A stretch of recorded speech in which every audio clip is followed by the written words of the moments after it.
Hey guys, today I'm going to be reviewing Game of Thrones Season 8, Episode 4, The Last of the Starks.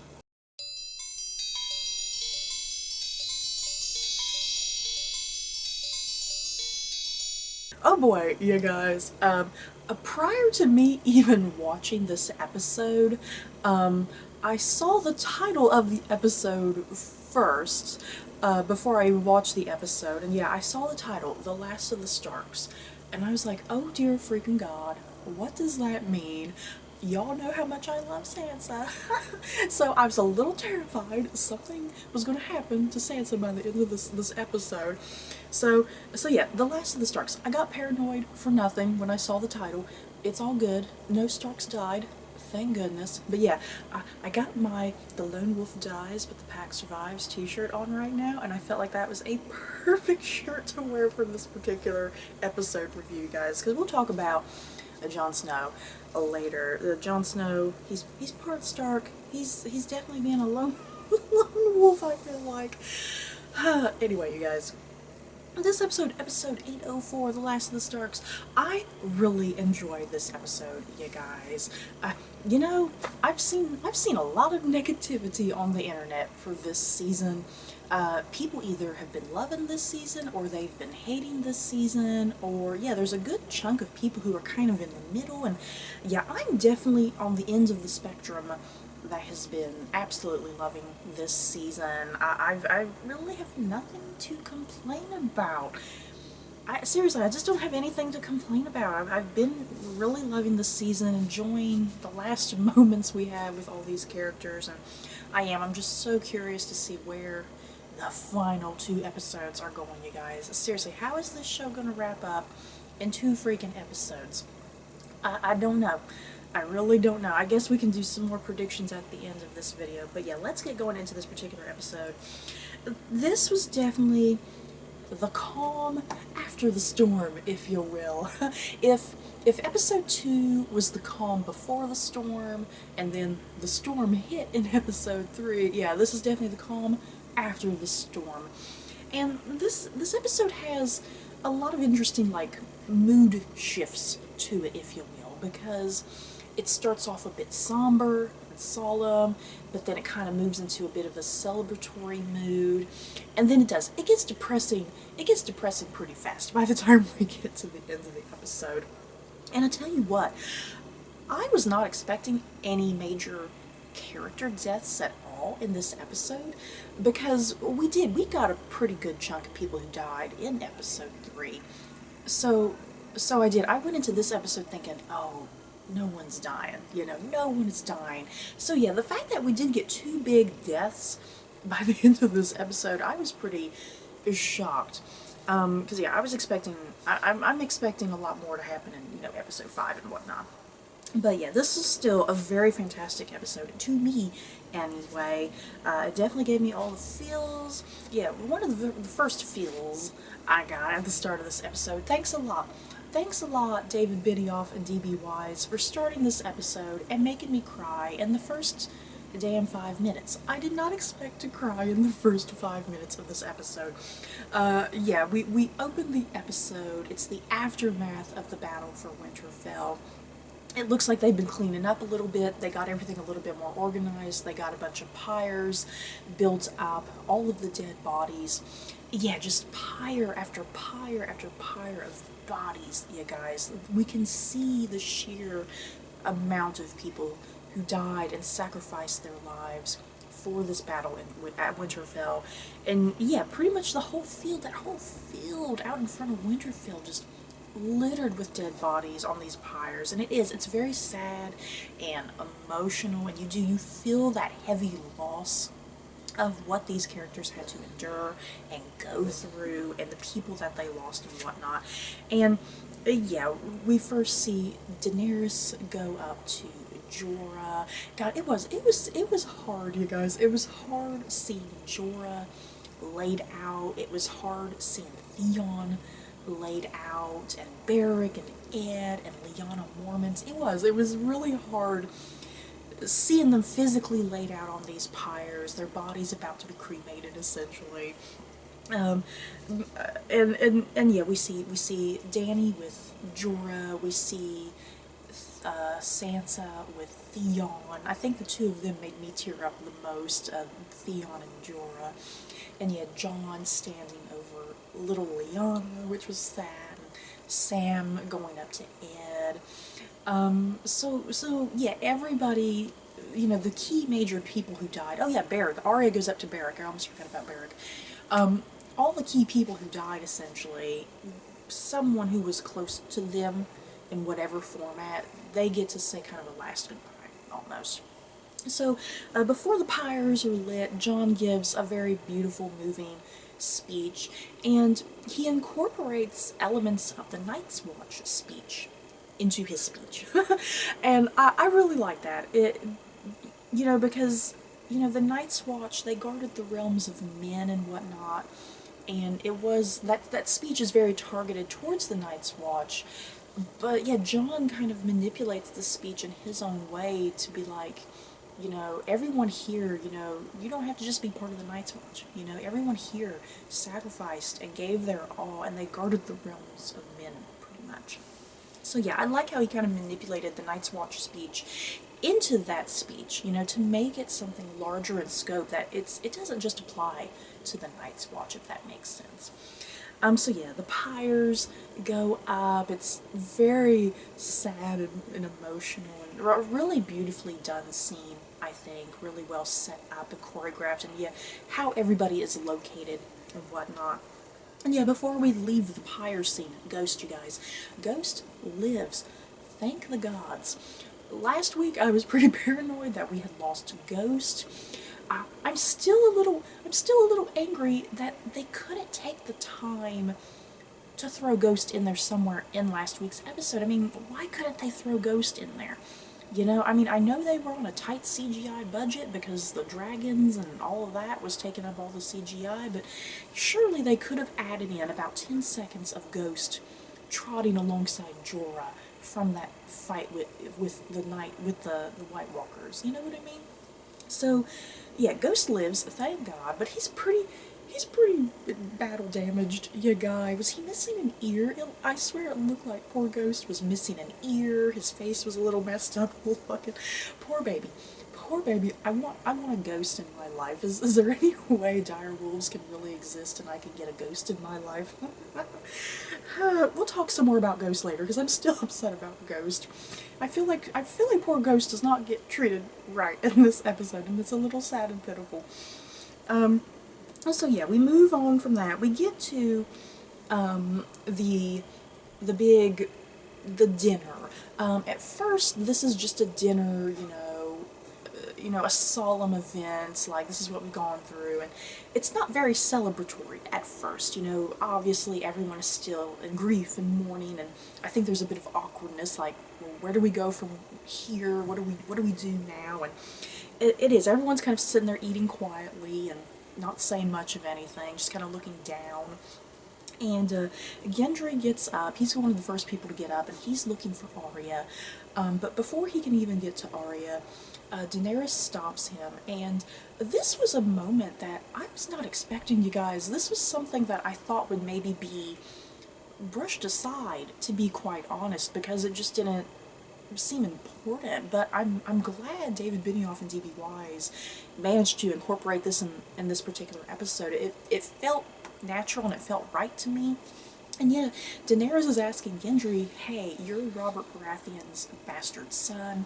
And when she kind of first brought it up, I was like, oh dear God, poor Gendry, something bad is about to happen here. But no, Daenerys kind of flips things, and she's not, like, thrown off by Gendry. You know what I mean? She's not threatened by Gendry in any way. Really, her threat is Jon. I think that's the thing. I think the reason she's not threatened by Gendry is because she is secretly much more threatened by Jon and the threat that Jon poses to her reign. So yeah, Gendry is not a problem to her. And yeah, she she legitimizes Gendry. He is no longer Gendry Rivers. He is Gendry Baratheon, Lord of Storm's End. Yes. Yes, thank you, Daenerys. Daenerys did some stupid shit in this episode, but this is the one thing I was happy that she did. And, you know, I think even though Daenerys does not see Gendry as a threat, I still feel like this was some sort of manipulation on her part towards everybody in that room, you know?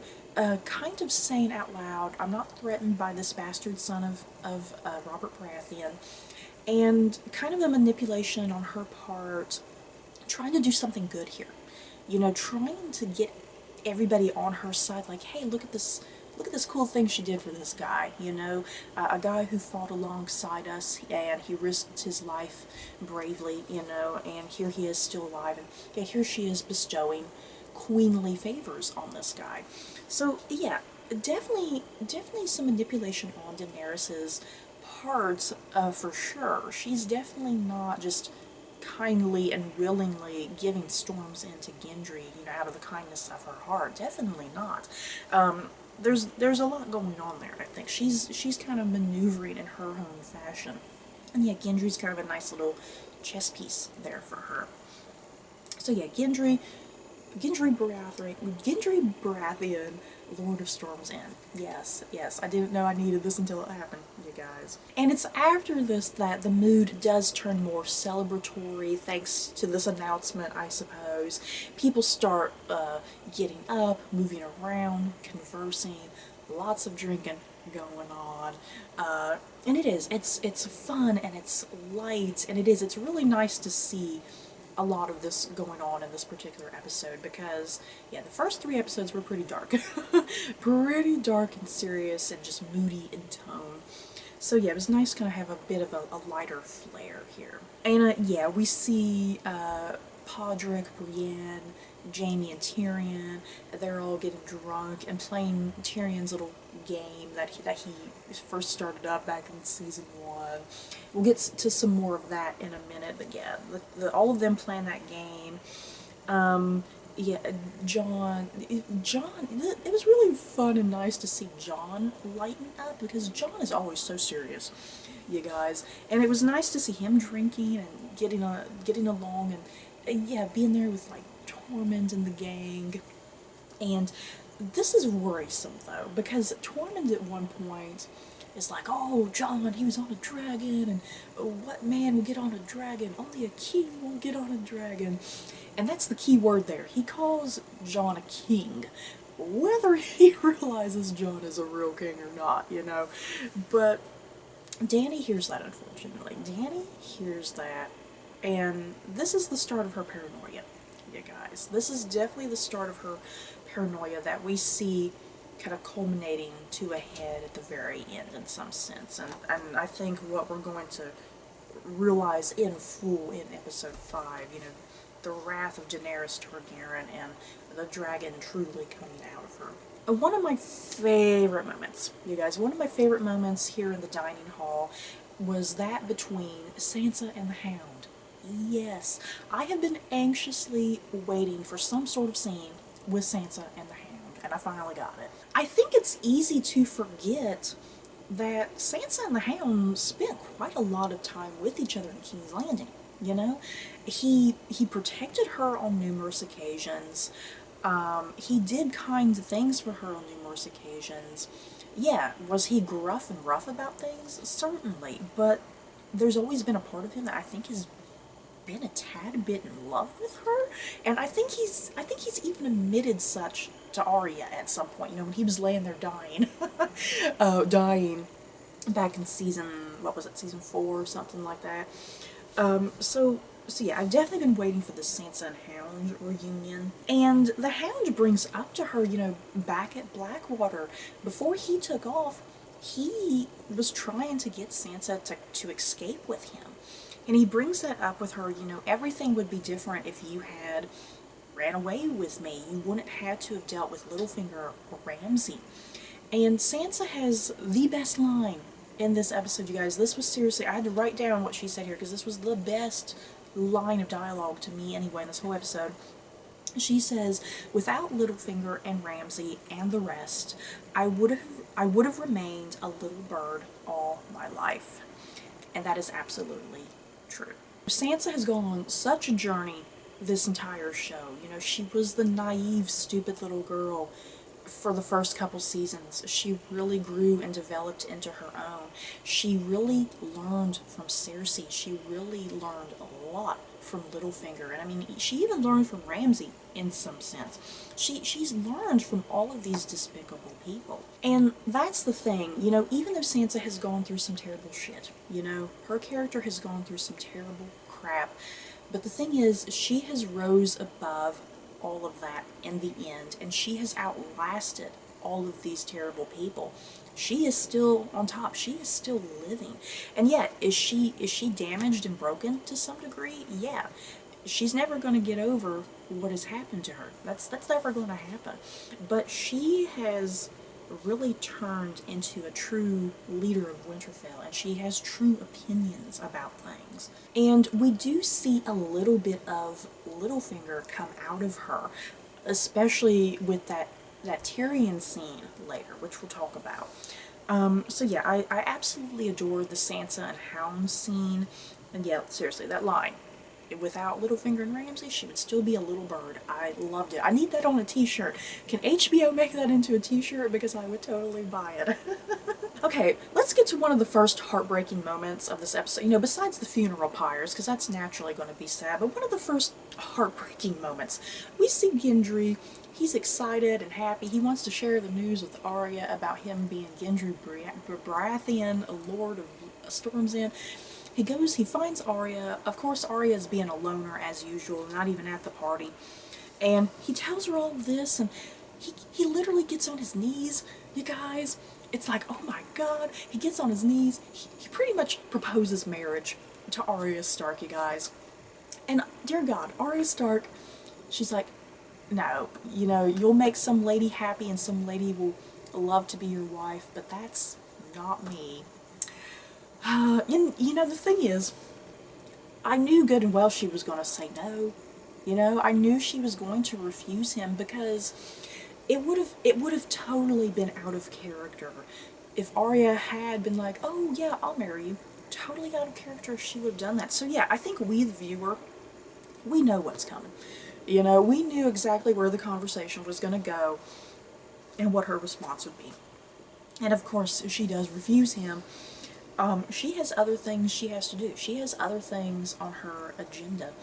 And yeah, even though there's that part of me, you know, I ship Arya and Gendry. I love them together. I would love there to be some sort of happy ending with them. Yeah, realistically, in the back of my mind, it's like, yeah, it ain't gonna happen.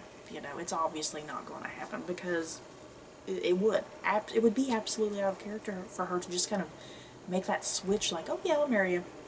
So, poor Gendry. There's still Sansa Gendry. I know there's been a lot of support recently for shipping Sansa and Gendry.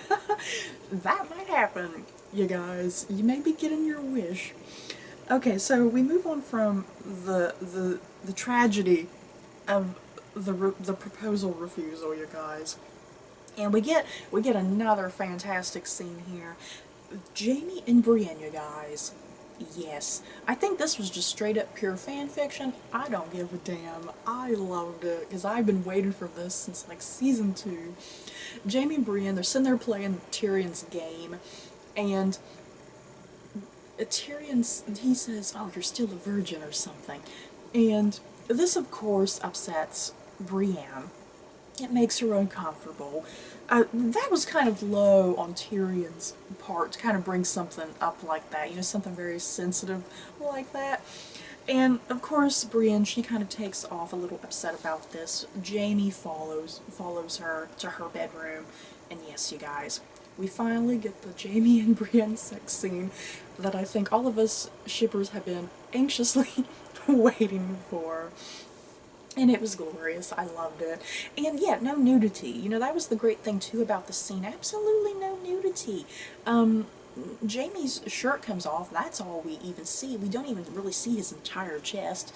And yeah, Brienne, her shirt comes off, but yeah, like stops like right here.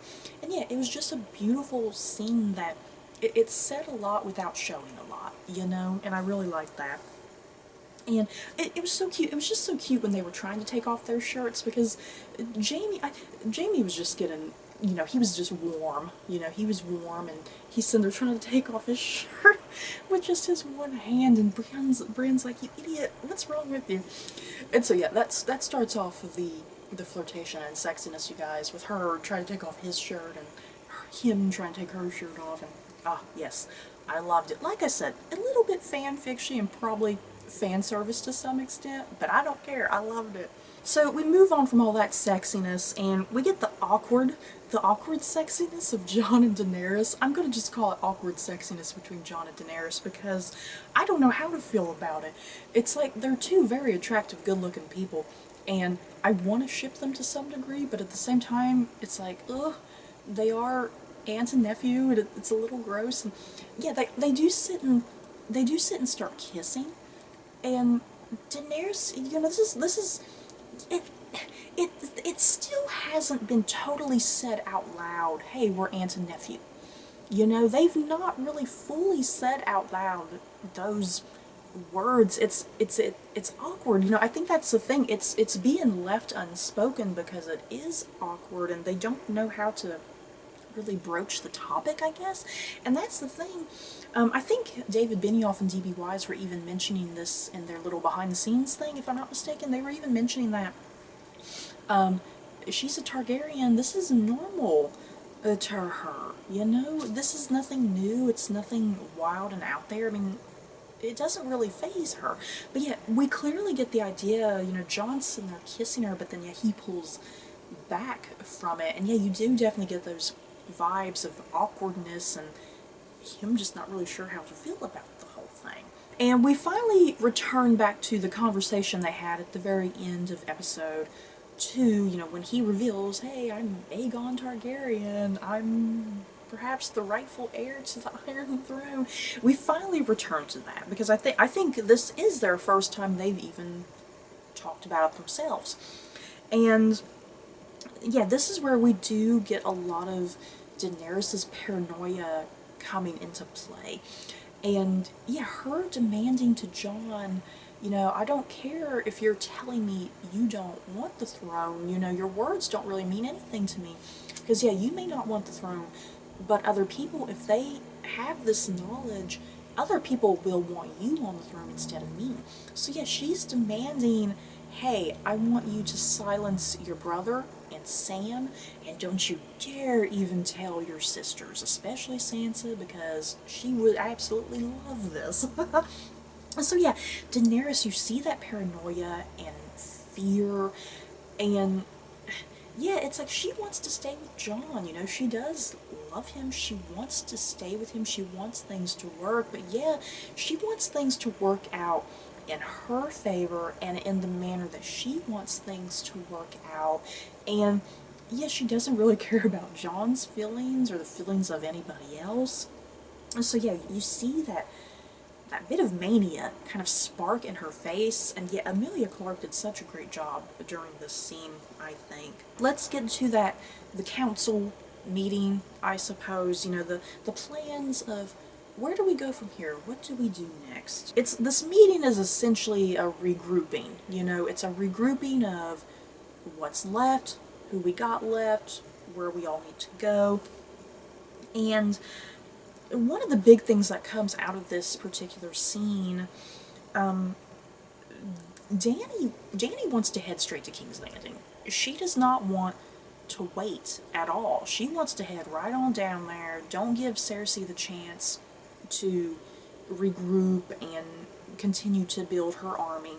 Dany wants to head straight down there and rain down destruction. And Sansa, yeah, I was totally on Sansa's side. I've said it before, you guys. I am always Team Sansa. So yeah, Sansa's like, hey, we just got out of this battle, a big, huge battle. our men are tired and weary, they're exhausted, they need to rest. And yeah, the people who are injured, you know, give the men who are injured time to regroup as well, and then yeah, they'll be of more use to us. So yeah, Sansa is thinking rationally and logically, whereas Daenerys is thinking like in the moment, you know, it's like we gotta go do this now, because if we wait, it'll be too late. And I understand where Daenerys is coming from, because that is true. You know, that is true that, yes, Cersei, the longer Cersei has, the longer she has to really build up her forces. So I do understand Daenerys, but Sansa's method makes more sense. You know, let everyone recuperate here, and let's think this through. You know, let's really think this through, because we can't just go down there and attack Cersei. You know, we need a plan. And that's exactly what Sansa was saying the Battle of the Bastards. You know, she kept telling Jon, don't let Ramsay get to you. And what happens? Ramsay does get to Jon through Rickon, causes that emotional disturbance with Jon, and yet the battle starts off too early, and it kind of goes downhill until the Vale and Littlefinger arrives. So yes, Sansa knows, you know, we need patience, and we need focus, and we really need to plan this out, because we got to get a step ahead of Cersei. Because yeah, sure enough, Cersei's multiple steps ahead at this point, and they don't even realize it, but I think Sansa realizes it. Jon, you guys, I have never been so pissed off at Jon Snow in my life, you guys. I normally really love Jon, and this is the first time that I was really irritated and frustrated with Jon. So yeah, I applaud the writing, you know, for kind of doing that, for doing something dramatically different with Jon, because I have never hated him so much as in this moment. And Jon sides with Daenerys. He essentially looks at his sisters, overrules them, overrules their judgment, doesn't even consider their judgment, and he just immediately sides with Daenerys. And it's so upsetting and so frustrating. So yeah, before we get to the last of the Starks scene, which is really great, Tyrion is mentioning during this little council, you know, the plan is to remove Cersei without destroying King's Landing.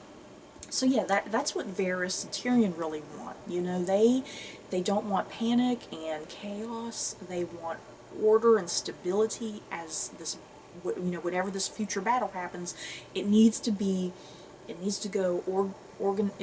organized and perfect, you know. And I think Tyrion is kind of bringing this up as well. You know, he says Cersei needs to be removed. He doesn't say Cersei needs to be killed. You know, essentially what he's saying was Cersei needs to be removed. She needs to be removed, that she's not killed, that she's taken off somewhere and imprisoned. So yeah, Tyrion in his own way is still looking out for his sister, you know. She's done some bad shit, but he doesn't want her to die. You know, he does not want her to die at all.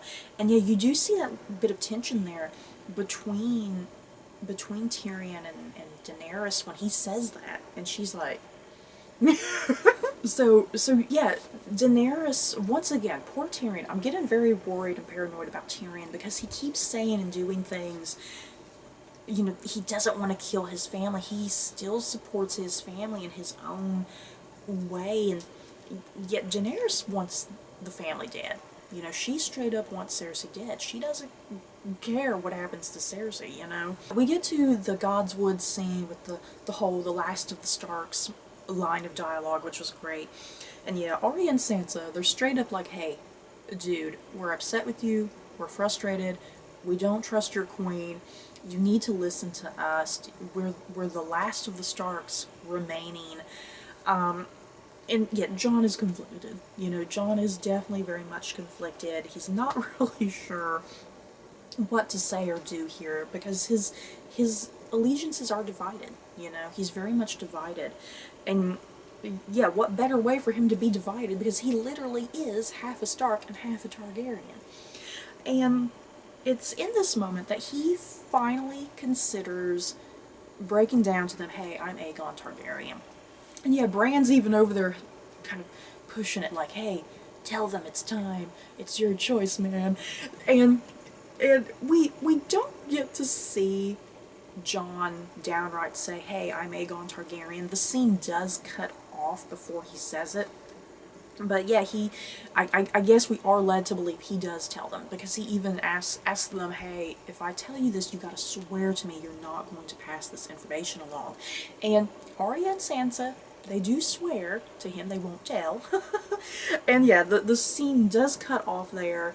I would have personally liked to have seen their reactions, you know, because I know later when Sansa is telling Tyrion Jon's secret, it cuts off there as well, and I can understand that scene cutting off, but I would have liked to have seen the reactions from Sansa and Arya, since they are key figures in Jon's life, you know? So I would have liked to have seen that. I don't know if Dave Benioff and D.B. Wise, who wrote the episode, I don't know if they just felt like it was repetitive, you know? Because, yeah, episode 1 and 2, it was explained he's Aegon Targaryen, you know, it was explained twice. Do we really need it explained again, you know, because we, the audience, we know, you know, we, the audience, already know what the deal is. But still, it would have been nice to see Sansa and Arya's reactions, you know, to see them like, what? So, one of the next dramatic scenes we get, Bronn just comes out of nowhere, you guys. I almost kind of forgot about Bronn. Bronn just kind of comes out of nowhere. Tyrion and Jaime, they're chilling, they're drinking, they're talking about his night with Brienne and whatnot. Here comes Bronn with the crossbow, threatening to shoot both Tyrion and Jaime, saying, yeah, Cersei wants me to kill you guys.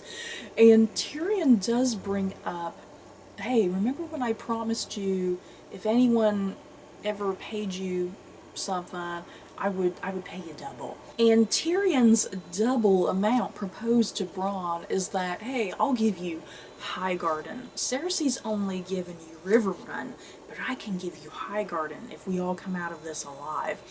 So that persuades Bronn to calm down, thank goodness. I did not expect Bronn to kill anybody, let's put it that way. I did not expect him to kill anybody, because I was like, yeah, this is going to go another direction.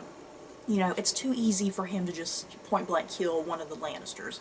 So, yeah, Bronn, he's calmed down, he's persuaded to, you know, give it a few more weeks. You know, give it a few more weeks, see who comes out on top of this final battle with Cersei. And, yeah, he'll still win either way. You know, he'll either get Riverrun or he'll get Highgarden. So, yeah, that's it with Bronn. I'm curious when we're going to see Bronn again. I'm really hoping Bronn comes through in some way in this next battle in episode 5. I'm hoping he does. There's a good chance he probably won't. I don't know. I guess we'll see. So then we move on. Arya and the Hound, they're leaving Winterfell. And they have no plans on coming back. So, yay, we're returning to the Hound and Arya road trip, I guess. It's going to be very brief and short, though, because I think they're both heading immediately to King's Landing and whatnot. And yeah, they both say they have unfinished business. So yes, you guys, I'm excited. I hope this means we get a final battle between the Hound and the Mountain. I'm really looking forward to that. And Arya, you know, Arya is on Cersei is on Arya's kill list. The thing is, I really do not want Arya to kill Cersei, especially after she killed the Night King in last week's episode. That'd be kind of ridiculous to me, you guys. I said this last week that I really did not want Arya to kill the Night King, because that felt like Jon's kill. You know, that really felt like Jon's kill. Yeah, was it a really badass moment? Yeah, it was a badass moment, Arya killing the Night King. But still, it's like, I wanted Jon to have that moment. And Arya killing Cersei, that doesn't feel like her moment either, you guys. Because that feels like Jaime's moment. And, I mean, we'll talk about this as we get further in this review at what happens at the ends, because Jaime's arc needs to come full circle. You know, his arc needs to come full circle, and, you know, he was the Kingslayer, and I think it needs to end that he becomes the Queenslayer. So, yeah, I really don't want Arya to kill Stacie. She was already given the big dramatic kill with the Night King, you know? And that'd be kind of stupid and ridiculous to me if she gets another major kill. It just won't make no sense, you guys. I'm getting a little upset just thinking about it. So yeah, Arya and the Hounds, they're heading down to King's Landing. Hopefully some good stuff comes from this, you guys. Hopefully some good stuff comes from this. And we do see a quick shot of Daenerys with Drogon and Rhaegal. And there's not much here with this particular scene. I think what we're just mostly supposed to be looking at here is that Rhaegal, he has holes in his wings, and he is having trouble like maneuvering and kind of getting up in the air. So I think that's the important thing we're supposed to take away from this little quick scene with Dany and the dragons. So yeah, moving on from that, that scene kind of goes right into Sansa because she's watching the dragons, and Tyrion approaches her, and Tyrion essentially pleads with Sansa, Sansa, please, I need you to get along with Daenerys. I need the two of you to compromise. We can't be divided like this. And yes, Sansa is not willing to back down. You know, it's like, go girl, don't back down. She's not willing to back down. She has a lot at stake here, and a lot to deal with, and a lot of people to deal with. And this, like I said, this is where we see a bit of the Littlefinger come out in Sansa, because she has this knowledge that Jon is Aegon Targaryen, and it doesn't matter if she sweared to Jon, I won't tell. She totally goes back on that. She straight up lied to Jon, you guys. And the scene cuts out, but we are led to believe Sansa does tell Tyrion the truth. And she does this on purpose. You know, it is a manipulative... It's a literal manipulative move on her part, because she knows what will kind of transpire from that point, you know. And I think David Benioff and D.B. Wise even mentioned that in their little behind-the-scenes interview, like, Sansa knows that if she tells Tyrion, Tyrion will tell Varys, and it just goes on from there, you know. Word will eventually get out. So yeah, a very manipulative Littlefinger move from Sansa, which I really liked. Seriously. This show, I'm starting to get very suspicious, you guys, because I think we've all been thinking Jon and Daenerys might get the Iron Throne, but I'm starting to get very suspicious that Sansa will get the Iron Throne. If not get the Iron Throne, she will become a huge leader in this world, which I'm perfectly fine with. So yeah, guys, I guess we'll see how these next couple episodes go, where Sansa's story goes, and where it's ultimately leading, because I just feel very suspicious about her character, that it's going somewhere outrageously awesome. So we see Jon in the courtyard of Winterfell. He's saying his goodbyes to multiple characters, and is this the last time that we're going to see some of these characters, you guys? It felt conclusive, unless some of these characters just randomly pop up in the battle next week. But yeah, Jon says goodbye to Tormund. Tormund is saying he's heading back up north, even though Jon reminds him, hey, you are in the north technically, but yeah, Tormund wants to go back up north. You know, that's his true home now. Yeah, his true home is in a much better place now that the White Walkers are dead. So yeah, Tormund is saying goodbye, he's heading back up, and, you know, I think this is why Tormund did not die at the Battle of Winterfell. The people who did not die, because there were a lot of characters that I think we, the audience, were expecting to die, and Tormund was definitely one of those, but I think there's a reason why Tormund didn't die, and that's because he is now going to lead the Wildlings. You know, I think that's kind of his sole purpose and why he is alive at this point. He's going back to serve the Wildlings, probably be their new Mance Raider, essentially. So him and Jon say goodbye. It's very sad. I like that hug. That hug between Jon and Tormund, it felt very genuine, you know, because Jon and Tormund, it's always very jokey and sarcastic and just always full of innuendo and stuff, and yeah, for once, this goodbye, it felt very genuine, and yeah, like Tormund is really saying goodbye and really saying, you know, I'm gonna miss you, you know. So, John is saying, well, if you're going back up there, take Ghost with you, because Ghost doesn't belong down here. A dire wolf doesn't belong down here in captivity. And this was so sad, you guys. More than anything, more than John saying goodbye to Tormund or Sam and Gilly, this was the most saddest thing. And John's saying that, but does Ghost really want to go back up? To me, it didn't seem like Ghost really wanted to go back up north. It seemed like he wanted to stick with John. But yeah, here's poor Ghost. His ear's missing. He's all bloody looking. Poor Ghost. And John doesn't even say goodbye to Ghost, you guys. This was the most upsetting moment that I was distraught about in the whole damn episode, that John doesn't even go and say goodbye to Ghost. He just gives him one look. He just gives Ghost a look, and that's it. He doesn't even go and pet him on the head or give him a hug. God damn it, John. God damn it. I just wanted you to go give Ghost a hug and a kiss on the forehead. Something. But maybe that's just it, though. Ghost has been by John's side since the beginning, and maybe that's just it, that it was too hard on John, maybe. You know, maybe it was just too emotionally hard on him to go say goodbye, you know, because he was kind of cutting ties with one of the last things that made him a Stark of Winterfell, perhaps. I don't know, you know, I'm just curious. It's either that, it's either something emotionally going on there, or it's just the CGI team were lazy.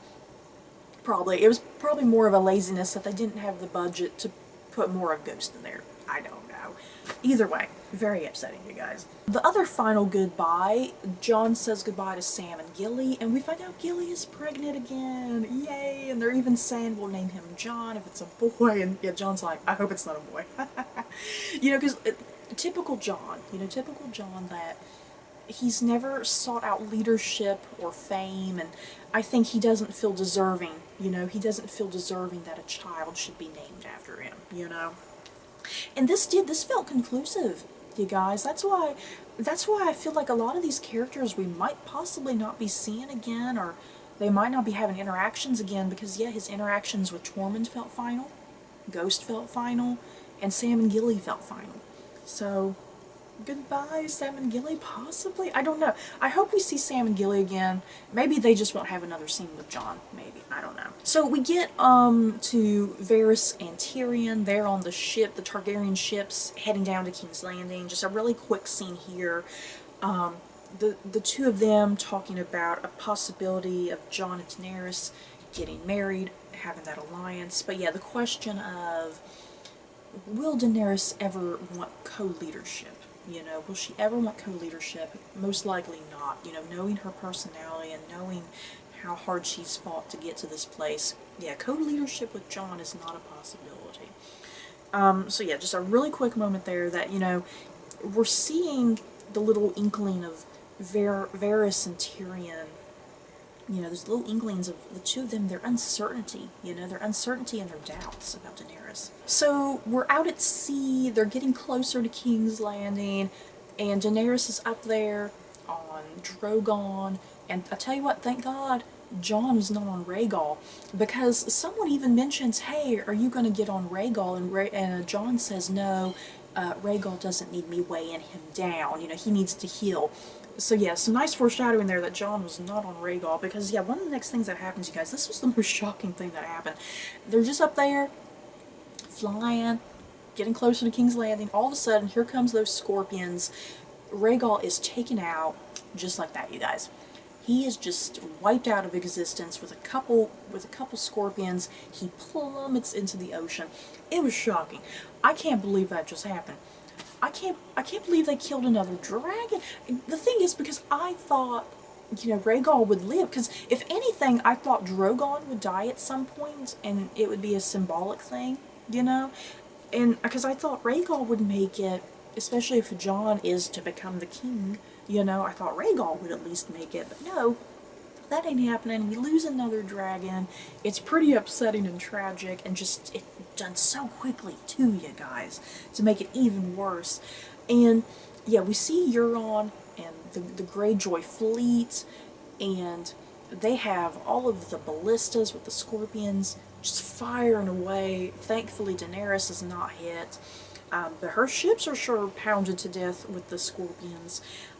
Euron single-handedly just wipes out Daenerys' fleet, takes out one of the dragons. It's a devastating loss, you guys. And I just was not expecting something like this to happen in the episode, you know? Because I've been expecting another battle for episode 5. I was not expecting a confrontation of this sort to happen in episode 4 in this particular manner. It does. It just comes out of nowhere, and it's shocking. And yeah, we see Tyrion dive overboard to get away. Everyone washes up on shore. Varys is alive. Tyrion's alive. Grey Worm's in a panic looking for Missandei, which leads us to Cersei up in the Red Keep. She's with Qyburn, and I guess Euron comes back, and they're looking at all of the people coming into the Red Keep, and this is once again manipulation and meticulous planning on Cersei's part. You know, she wants all these people here for a reason, you know? She wants all these people here. She doesn't care about the health and the well-being of her people, because she knows that Daenerys, what she needs to do to Daenerys, she knows she needs to piss off Daenerys. She needs Daenerys to get angry. She needs Daenerys to start blowing things up, fire blazing, because she wants Daenerys to kill the people of King's Landing. You know, she purposely wants her to kill these people, and because then that would make Cersei look good. Because Cersei's been spouting all of this stuff like, oh, Daenerys, she's a foreigner, she doesn't know her ways, she's gonna come and kill you all.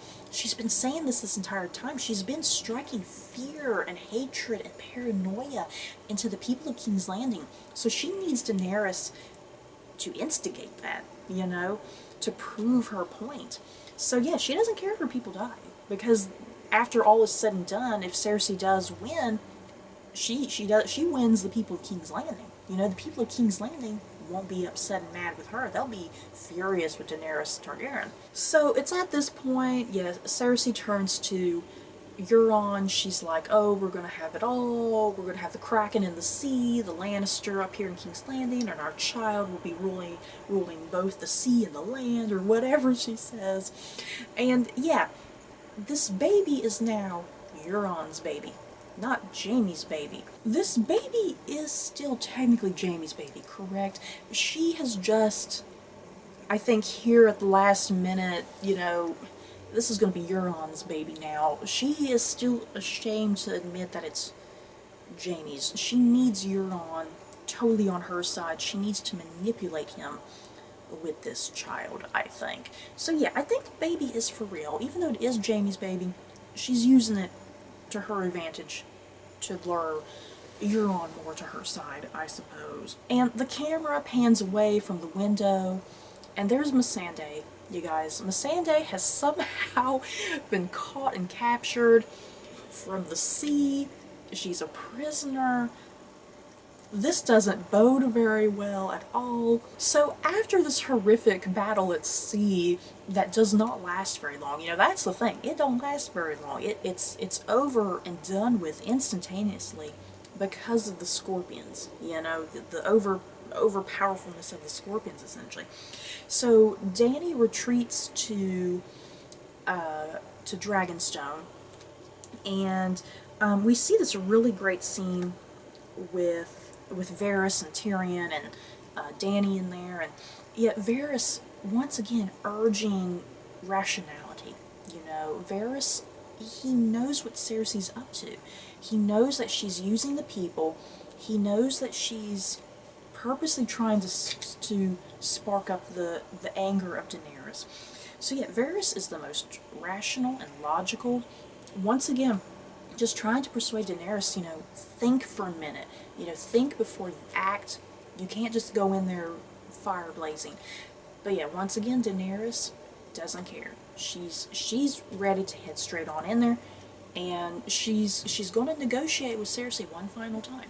You know, she's going to negotiate one final time, but if it does not go according to plan, she plans on killing Cersei right then and there. So then we move on to Varys and Tyrion in the throne room of Dragonstone, essentially talking treason. Varys, his support is no longer towards Daenerys. You know, he was originally kind of part of the thing, oh, maybe if Jon and Daenerys get married, but now it's kind of like, no, I'm not even going to support that anymore. I'm going to support Jon. You know, it's kind of essentially what this whole conversation is boiling down to. Varys, like he's always said, and he repeats it again, he's always been for the realm. He's always been for the people. He doesn't want chaos and craziness. And to him, Jon represents stability and rationality. And yeah, if Jon was here, none of this would probably be happening. You know, Jon would be thinking through things maybe a little bit more clear and not sending dragons out there to destroy Cersei and King's Landing. And the thing is, poor Tyrion, you know, Tyrion definitely sees this as treason. He's confused, he's conflicted. He still has hope for Daenerys. He still believes in Daenerys. And I think that's going to be Tyrion's downfall, unfortunately, you know? I think his belief in Daenerys is what's ultimately going to get him into trouble, what might ultimately get him killed in the end if he ends up dying by the time the show ends. So we move from that, we head back up to Winterfell. Sansa has received word of what's happened in King's Landing, that a dragon is down, the ships have been decimated, and Jaime kind of comes in right as Sansa and Brienne are talking about this. And Jaime, he's devastated. You know, he's devastated. He can't believe something like this has happened. He feels a need to go back down to King's Landing.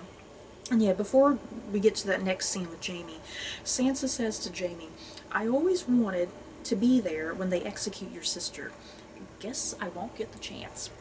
So yes, Sansa now, you know, Sansa, what did Sansa say this whole episode? Sansa was saying we need to stay up here in the north, we need to regroup and refocus and organize, let our people rest. Should have listened to Sansa. Because that's essentially what her line of dialogue here to Jaime is saying. You know, everyone should have listened to me because look, we've just lost more. You know, we've just lost more and we don't have that much to begin with. Yeah, her kind of saying too, yeah, I'm never going to get to see your sister die, you know? Your sister, she's going to live now. And that's all thanks to Daenerys and her stupidity. So we get another just gut-wrenching, heart-wrenching moment here, you guys, and that's between Jaime and Brienne. Jaime sneaks out, and he's planning on heading back down to King's Landing. And Brienne, of course, is upset with him. You know, he wasn't even going to say goodbye to her. And she's trying to persuade him to stay up there with her in the north. And yet trying to say to him again, you're a good man. You've always been a good man. But Jaime brings up to her, he says to her, I pushed a little boy out a window. I strangled my cousin. I about killed everybody at River Run. All of this I did for Cersei, which is true. That has always been Jaime's character and his character arc, that he'll get a few steps ahead being a good guy, going down his redemptive path, but then something always comes up. You know, something always comes up and he takes those couple steps back. And it is, he's obsessed with Cersei, he's addicted to Cersei. Cersei essentially has him wrapped in a chain, you know? He knows that. He knows that. He's not stupid. He knows what she has done to him, and he knows the effect she has on him. And yet Jaime, he can't just sit here in the north doing nothing. He has to go back down to King's Landing, and it's heartbreaking.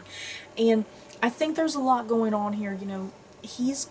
Brienne thinks he's going down there. I don't know if Brienne thinks he's going back down there to side with Cersei, possibly. I don't think he is. He's not going back down there to side with Cersei. I think he's going back down there to kill Cersei, you know. He's going back down there to kill her and be the Queen Slayer, I think. And maybe try to persuade her to stop the madness, but I don't think that's going to happen. Yeah, poor Jaime, you guys. Jaime and Brienne, we finally get what we've been wanting, but it's taken away from us. It's very sad and tragic, but beautifully acted from Gwendolyn Christie and Nikolai Coster-Waldau. Just so beautifully done. Whew. So we get to the battlements of King's Landing, where some of the really intense stuff happens. Tyrion and Qyburn, since they're both hands of the Queen, they approach each other, and they're both kind of listing their demands. I want this, but I want this, but I want this, but I want this. Tyrion finally just is like, screw this. You know, Tyrion's like, screw this. We're at an impasse. You know, we're both just sitting here going back and forth at each other. Nothing is moving forward. So Tyrion's like, screw this. He just walks past Qyburn, you guys. I love this. He just walks past Qyburn. He goes up to the battlements. And he's sitting there trying to persuade Cersei, you know, I know you. I know that you have always loved your children. You would do anything for your children. And if I've read you correctly, you will do anything to protect your unborn child. This does not work. This was Tyrion's move. You know, this was Tyrion's one final move, and it doesn't work, unfortunately. And Cersei essentially refuses this. You know, I think there's a part of her. This was really great acting by Lena Headey, because you really got to read her face. You really got to read her eyes, because I think there is that part of her that she is listening to that, like, yeah, what do I care about more? Do I care about the throne, or do I care about my unborn child?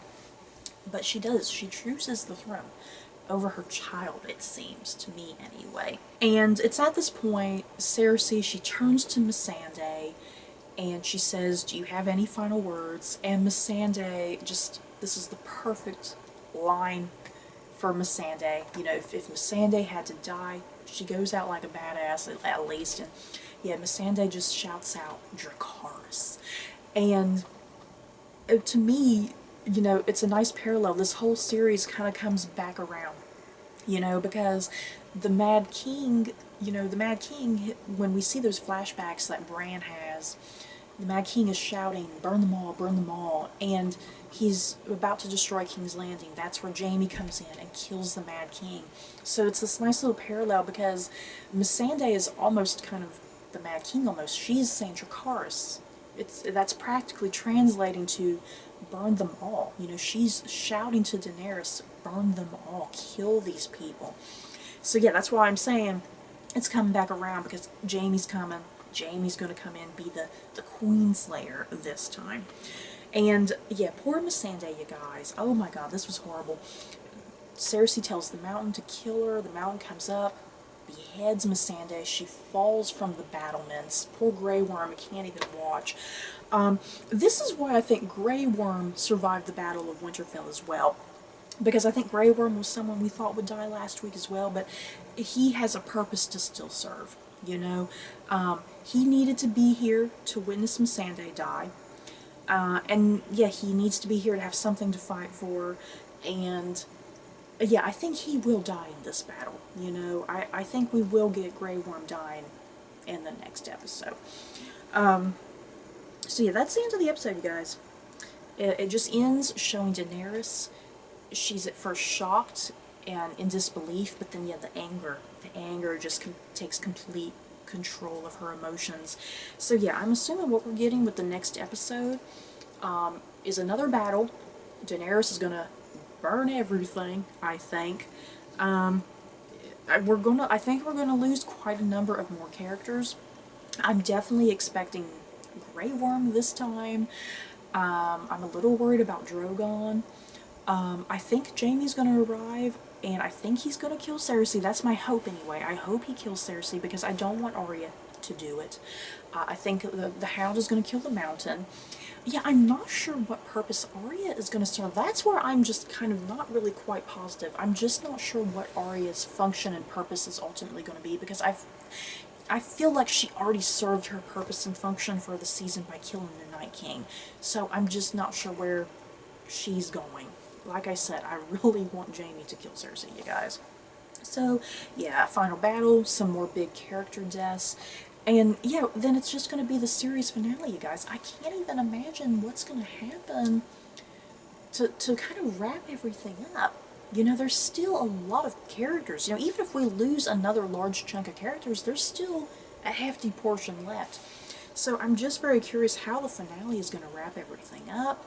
Who lives, who dies? Is the Iron Throne even important? important at the end of the day. So, you guys, thanks for making it through this very lengthy review. In the comments below, did you guys enjoy this episode like I did, or were there some things you were a little frustrated about or disappointed with? Just let me know your thoughts below. So, that's it for this video. Don't forget to like, comment, and subscribe, and if you like this video, you may like these other videos. Bye, guys.